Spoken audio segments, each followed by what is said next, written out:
Today, I'm in South Africa to meet the world's most trafficked mammal. Police, thank you. You're under arrest. Lie down. These are pangolins. They don't seem to do much except sleep, walk, and eat ants. Lots of ants. These prehistoric mammals have been roaming our planet for over 80 million years, but they're under threat. Their meat is considered a delicacy, and pangolin scales are used for Asian medicine. They are on the brink of extinction. Hi, I'm Kyle Thomas, and this is Wildlife Heroes. I'm here in South Africa meeting some amazing people working to save our Earth's wildlife.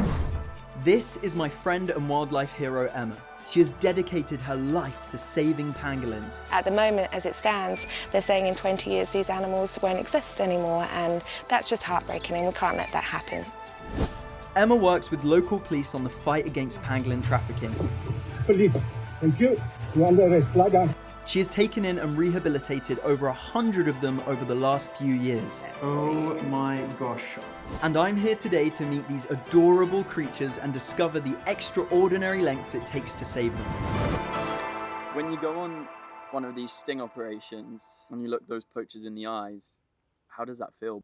You can't help but get angry, and then you see the animal in such a horrific condition that you do start losing faith in humanity. But then I see the amazing team that's helping save this pangolin, and that restores the faith. Emma runs Umoya Khulula Wildlife Rehabilitation Centre, which takes in vulnerable and orphaned animals. You get so used to having animals on you, in your hair, everything. This is actually normal life. Jackals, warthogs, pythons. Oh my gosh. Picked up. And even baby hippos. But above all, she has become an expert on pangolins. This is the pangolin area. So all pangolins are kept under lock and key. I've never seen a pangolin alive anywhere before. They're amazing, and you're going to fall absolutely in love. So this is little Pingu. She's woken up now, so that means that she's ready for a walk and to eat some ants.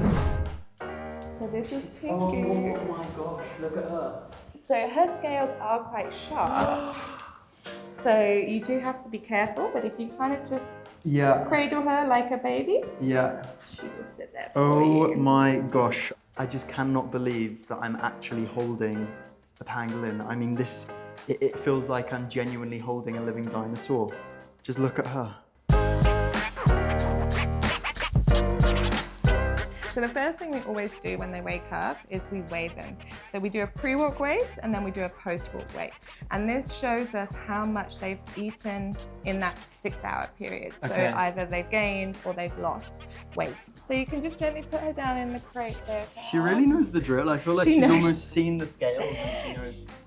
And then, oh nice, 5.5 on the dot. Perfect. Yes. Yeah.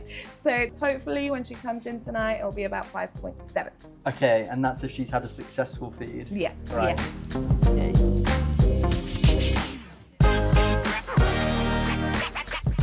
Now the last thing we have to do is tags, and this is glow in the dark. So when we go on to nighttime, we can see where she is, which is obviously very important. Okay, so she's gonna sit like that. Yeah. Okay. And I'm gonna hold her quite tightly. Yeah, she should sit okay. Yeah. Do you feel comfortable? Yep. Trackers for anything are expensive. Like, this can't be cheap. No.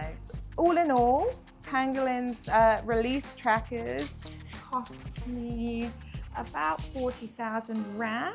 Oh, so that's about gosh. £2,000. Yeah. A tracker. Yeah, wow. And that's for one pangolin. I've worked with over hundreds of pangolins. Yes, so that is a lot of money just to keep these guys safe, basically. Yeah, and that's not the medical, the rehab, or anything. That's just the trackers. Oh my goodness. So it looks a little invasive. We do drill holes through their scales, but it doesn't hurt them. She is a very sweet character as well.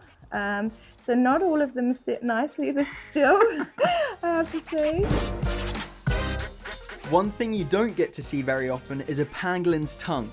Check this out. They're typically around 40 centimeters and extend deep into an ant's or termite's nest. It gives them the ability to eat nearly 20,000 ants every day. They're basically walking vacuum cleaners, sucking all the ants and termites out of busy nests. There is only one thing that's easy about pangolins. Okay. The rewilding. Okay. They rewild so beautifully. Like a week of them being into the bush without really human interaction, they hate us. They want nothing to do with us, which is absolutely amazing. So I have no worry that she will be exactly the same. Oh. Okay, well, I can feel her fidgeting, so I think she knows it's dinner time. She's ready to go. Yeah. Okay, let's get some ants. Come on, Pingu. It's dinner time. Right. Thank you very much. Oh, I bet she's excited because she knows the drill, right? She this knows happens the every drill. day. So I've got Pingu on my lap. She's pretty comfortable and she's chilling. And we are just driving to an area with lots of ants and termites because she is getting her daily feed. Oh, look at you, tiny babies. Oh, You're how sweet. late. It's literally a Oh, look at him learning to jump. Which animal that you work with, or animal here in South Africa, do you think is the most vulnerable to all of this? Pangolins is hugely up there, but reptiles really get persecuted in this country. And when you think about all of it, what do you think the key driver is behind all of it? It's greed. What's driving that greed? Greed. Money. Money. Yeah. Yeah, absolutely. Right, I'm going to stop here. Come on out. We have arrived. It's dinner time, Pingu. We're here. She totally knows the drill. They're a lot more intelligent than I thought, Emma. In some ways they are. Their eyesight's not very good. Okay. So they'll go into trees and but they have this like amazing GPS. I think she wants that. Yes. So I put her down. Yep, you can just pop her. Okay. It's time. Good girl. Perfect. Oh wow. So now she's going to use her nose and she's going to smell of where she wants to go. Oh, she's fast. She's fast. She's really fast. And we've got to keep an eye on her the whole time. The whole time. So a lot of people say when we're walking a pangolin, they think we've got them on a lead. Yeah. Walking. Nope, we're just literally following behind, making sure she's safe. So very hard to find in the bush, and they're silent. So they actually don't have any vocal cords at all. So they don't make any vocalizations. So the only thing you can really hear is them sniffing and them rustling with their scales on the grass. Yeah, and I've just seen her dart off. So how do the poachers actually find them? Look, they are hard to find, but you have to remember these poachers are literally sending people out for 24 hours in the day. It is hard to track a pangolin, but if you are in the bush, and especially in the winter time when it's not so lush and green, they are easier to find, unfortunately. And because their defense mechanism is to roll into that amazing armored ball, which is great for like animal predators, for human predators, it just means you can scoop up, pop in a backpack, and off you go. With Emma looking after 4 or 5 rescued pangolins at a time, and each pangolin needing to be walked at least 6 hours a day, that's a lot of exercise. Normally for the first few days, it will be myself walking the pangolin just to get to know its personality and see medically how it's doing. Once I feel comfortable, I then bring in one of my shepherds who are amazing guys and very dedicated at what they do. They're spending 5 to 6 hours a day with these pangolins in the field alone, and you can see the bond between them. I've been working with pangolins for 3 years now. If they wake up at 11 o'clock at night, you're walking at 11 o'clock at night. If they wake up at 3 o'clock in the morning, you're walking at 3 o'clock in the morning. So they get very, very attached. It's more important for us to save them, not just only for us, but for the next generation. I feel like I'm making a difference.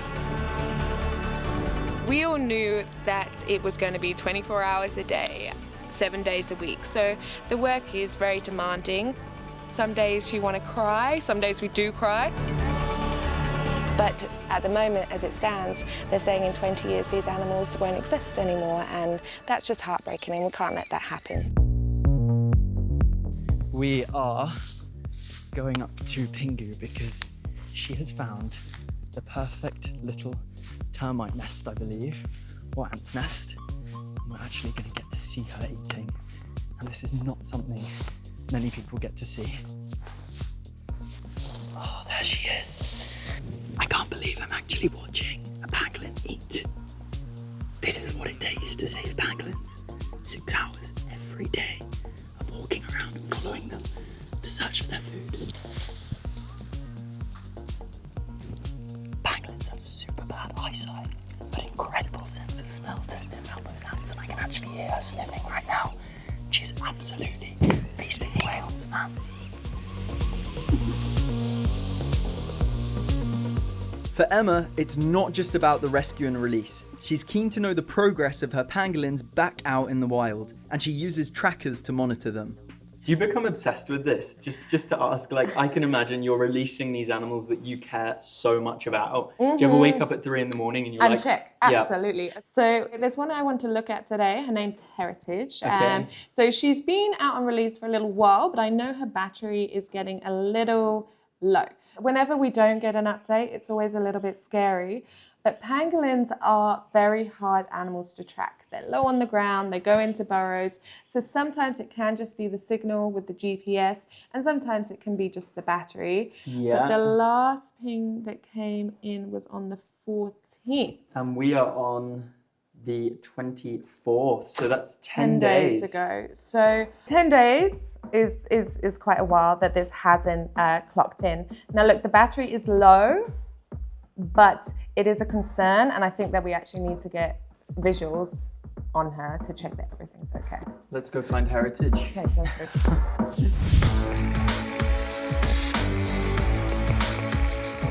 Just calling a pangolin. Do you hear anything? Not yet, no. It'd be nice if we could just phone her. It's always hard when you're on the back, the wind. Emma is listening out for a ping. This is always the part where you're just waiting to hear that little beep. You want to try? Yeah, I'll give it a go. Yeah, So where am I listening to? Where's the... Literally the whole box. Okay, I'm on the pangolin phone. And where do you reckon I should point to for This now? side. So you're listening for a beep, A beep, and then the louder the beep, the closer. the closer you are to that animal. We cover many miles, passing near a township, some farmland and livestock. Nothing.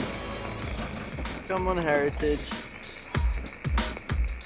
I mean, it must be hard for you, Emma, because you look at the township and the people living in the townships don't have a lot of money. So I suppose a lot of your work is also trying to balance the human-wildlife conflict. I mean... Absolutely. You know, I do see that I see poaching with all animals that is going on for poverty. And how can we put animals over humans in the end? Animal life over a human life. But to be honest, the most amount of poaching I see is for greed. It's not poverty, it's actually just pure greed. There's a rich, greedy person at the top. Exactly, and I think that's the most frustrating thing about it. It's hard, isn't it? It's very hard, and it's at the moment looking for a needle in a haystack. Pangolins love coming into areas like this because of the dung and the manure. Termites go in there and then they eat the termites from the manure. So it's always risky areas when they're coming around cattle. And there's so much conflict when it comes to farmers and wild animals being on their land that I'm sure that makes it even worse. This is the education, you know, a pangolin doesn't have any teeth. It's not going to do absolutely anything to your cattle. But people don't know anything about pangolins, and so they'll see an animal, a strange looking animal, and they'll perceive it as a danger to their livestock, which is their livelihood, and potentially kill it.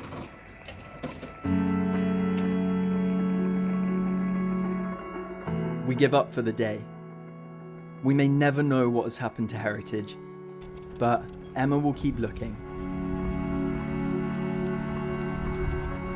So much work goes into protecting these pangolins. There is so much sacrifice she gives her every day.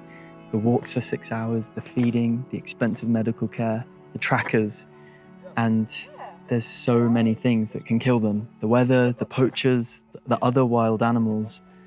And you can tell she feels defeated when she doesn't see the pangolin, you know. You can tell it breaks her heart.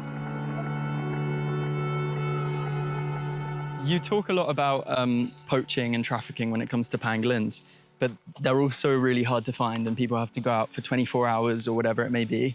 What is it about that that makes it so worth it? So in South Africa, it's the scales. So the scales are made of keratin. They hold no medicinal purpose whatsoever, but in some cultures, mainly Asia, unfortunately, people believe that they do. So that's why our South African pangolins are being poached. So we really have to show people that, one, it's not sustainable. These animals are being depleted really, really quickly. And two, that culture, I do understand culture, and we have it in every single country, but these animals really don't hold any place in medicine. And in the end, what we are doing is just wiping a species off the planet. These scales don't regrow back. This is not the same as rhino horn where it actually would regrow. Once their scales are gone, they're absolutely gone and they need it for protection. How does it make you feel knowing that they're killed for a commodity that actually means nothing, it does nothing? How does the whole trade make you feel? It makes me hate the human race and I'm disgusted by them. I see the conditions these animals are kept in from the trade. I have had animals covered in human feces come in with abscesses. I've had them starved for 3 weeks, no food, no water. I've had scales ripped off while they're still alive. I mean, that's like someone ripping off our fingernails. Yeah. It makes you wonder where this world is going if this is acceptable. People really need to start knowing that there is an end point. Yeah. They're not going to be around forever. Yeah, once they're gone, they're gone. They're gone. And we need them, ultimately, yeah. They don't harm anyone. They don't steal your livestock. They don't steal your game. They literally live the most peaceful, quiet life. They can't even make a sound, and they are so persecuted. And it's that thing, isn't it? One person can make a difference, even though it's overwhelming. And I suppose each individual pangolin that comes into your care isn't just a pangolin in this world of species, like you were saying. It's an individual. That individual is so important, absolutely so important, and we'll do anything to save that individual. And that individual, in the end, is helping the species. Yeah, one person can help pangolins, and one pangolin can help pangolins too. Absolutely. If you'd like to find out more about Emma and her work at Umoya, Khulula, then click the link in our description. And if you're loving Wildlife Heroes, then make sure to subscribe. We have incredible wildlife content coming every Thursday. Amazing people helping amazing wildlife. We have giraffes, rhinos, pangolins, and much, much more. So subscribe now and see you next time.